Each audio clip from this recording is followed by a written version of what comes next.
اور مراد جو ہے وہ موصوف ہوگا. یہ دونوں الگ الگ ہو گئے. اب آپ سوال نمبر 6 پہ آئیں. سابقے لگا کر متضاد یعنی الٹ میں تبدیل کریں. ٹھیک ہے. سابقہ جو ہوتا ہے وہ لفظ سے پہلے لگایا جاتا ہے. یہاں پہ آپ کو الفاظ دیے گئے ہیں, آگے سابقے لکھے گئے ہیں اور پھر آگے متضاد لکھے گئے ہیں. اب الفاظ میں جو پہلا لفظ ہے وہ ہے دعا. اب دعا کے ساتھ آپ کون سا اضافی لگائیں گے سابقہ کہ وہ پورا ایک اس کا الٹ بن جائے گا, اسی لفظ کا وہ دعا کا الٹ بن جائے گا. جیسے ہے بد. ٹھیک ہے. بد آپ نے لگا دیا تو یہ دعا کا الٹ بن گیا یعنی بد دعا. ٹھیک ہے.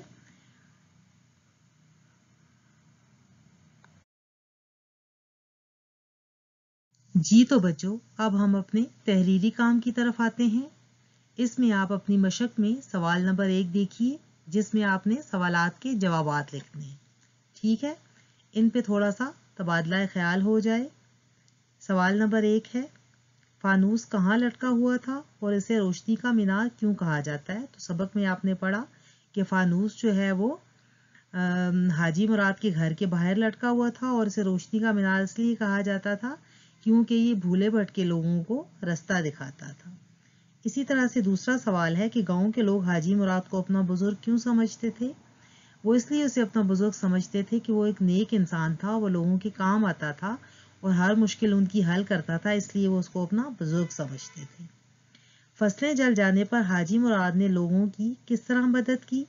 یعنی جب ان کی فصلیں جل گئی تو حاجی مراد نے کیا کیا؟ اس نے اپنے گھر میں پڑی ہوئی گندم اور اناج لوگوں میں بانٹ دیا. اسی طرح سے حاجی مراد نے گاؤں والوں کے گھر کیسے تیار کیے؟ ٹھیک ہے. آپ نے دیکھا کہ گاؤں والوں کے گھر جو تھے جب جل گئے تو حاجی مراد نے لکڑیاں لانے میں, گارا ڈھونے میں گاؤں والوں کی پوری مدد کی جب تک ان کے گھر پوری طرح سے تیار نہیں ہو گئے. ٹھیک ہے. سوال نمبر 5 ہے کہ گاؤں کے لوگ یہ کیوں سمجھے کہ حاجی مراد مر گیا ہے؟ حاجی مراد جب صبح سے گیا شام تک واپس نہیں آیا اور اس کی گدھا گاڑی جو ہے وہ ایک شخص نے جب پل کے پاس ٹوٹی پھوٹی دیکھی تو اس نے آ کے جب گاؤں والوں کو بتایا تو سب یہ سمجھے کہ شاید حاجی مراد خدا نخواستہ مر گیا ہے. اسی طرح سے سوال نمبر 6 اور آخری سوال ہے کہ حاجی مراد کے مرنے کی خبر سن کے لوگوں پر کیا اثر ہوا؟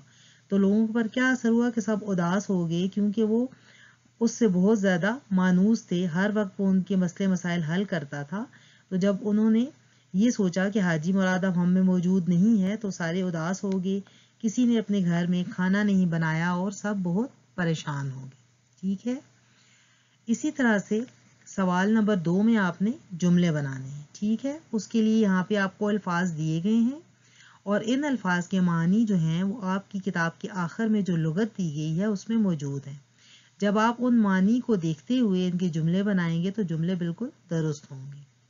الفاظ ہیں پاکیزہ, کاشت, نورانی چہرہ, صلح صفائی, ہاتھ بٹانا, چہرے اتر گئے, سچ مچ, کوہرام مچ گیا اور خدا نخواستہ.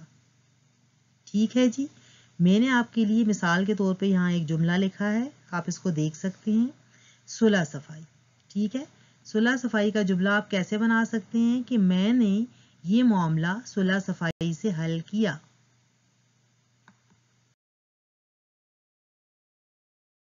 جی تو بچوں, اب آپ سوال نمبر 4 پہ آ جائیں, جس میں آپ نے مذکر مؤنث الگ الگ کر کے لکھنے ہیں. مذکر الفاظ آپ کو دیے گئے ہیں حاجی, بچے, گدھا اور عزیز. اب آپ نے ان کے نیچے ان کے مؤنث لکھ دینے ہیں. اسی طرح سے مؤنث الفاظ آپ کو دیے گئے ہیں عورت, بڑھیا اور بیٹی. ان کے مذکر الفاظ آپ ان کے نیچے لکھ دیں گے. سوال نمبر 7 کو آپ ذرا غور سے دیکھیے کہ فکروں کے مترادف یعنی ہم معنی سبق سے تلاش کر کے لکھیں. مترادف الفاظ جو ہوتے ہیں وہ ہم معنی ہوتے ہیں یعنی ایک جیسے الفاظ ہوتے ہیں, ان کے ایک جیسے مطلب ہوتے ہیں. یہاں پہ جو آپ کو فکرے دیے گئے ہیں سوال نمبر 7 میں, ان میں جو الفاظ استعمال ہوئے ہیں وہ یہاں لکھے گئے ہیں. جیسے ہے اگاتا, تقسیم, ہمیشہ, غمگین اور پھر ہمیشہ. ٹھیک ہے. ان کے مترادف الفاظ جو ہیں وہ کتاب کے اندر استعمال ہوئے ہیں. جیسے اگاتا تھا کی جگہ وہاں پہ کتاب میں کیا استعمال ہوا ہے؟ کاشت کرتا تھا. تقسیم کی جگہ بانٹ کا لفظ استعمال کیا گیا ہے.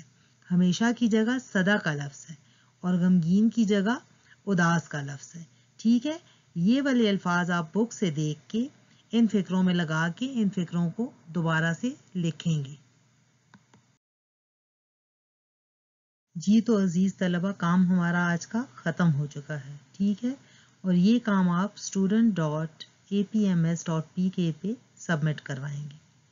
خوش رہیے اور اپنا کام بخوبی انجام دیجیے. اپنا بھی خیال رکھیں، دوسروں کا بھی خیال رکھیں. فی امان اللہ.